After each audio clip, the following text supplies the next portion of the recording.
And while we're on the subject of politics, and of course they face each other across the dispatch box, one of the things Nicola Sturgeon said in her speech when she announced she was stepping down, she spoke about the brutality of politics. She thought it got worse. Do you agree with that? Yeah, it has got worse. It's got immeasurably worse. And people seem to be prepared to say all kinds of things to you, not just online now, but in person as well, by email, all those kinds of things. And I think that does make it incredibly difficult for women, particularly in politics, because any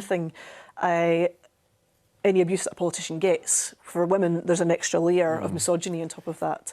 For marginalised communities, for people of colour, there is a layer of racism on top of that as well. And it's very, very toxic. Have you noticed that too, Danny? Forgive me, I can't remember how many years. Well, I've only been in Parliament since 2019. Yes. And I would just echo Alison's point. She actually kindly asked me before we came on if I get much abuse. And I do, but it's standardised, Tory scum kind of, rubbish.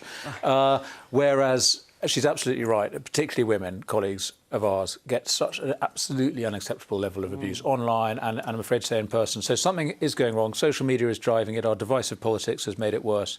And we need to be absolutely clear that it's unacceptable to berate public figures personally in the way that happens. I mean, that said, we all need to put up with a fair degree of criticism, but I do think the personalised abuse that people get, and I have every sympathy, and I can well imagine Nicola Sturgeon just had enough of it.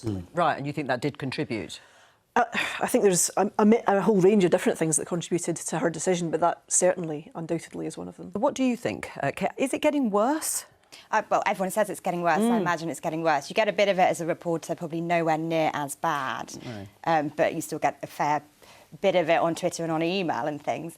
I mean, I just think it's gross and depressing. And I know lots of people who are incredibly interested in politics, and actually for jobs they might go into things like charity sector. That shapes what jobs they go into, but they would balk at the idea of going into Parliament, running to be an MP, and Parliament is getting poorer for it. It's gross. I don't know how you solve it. It's a shame. I mean,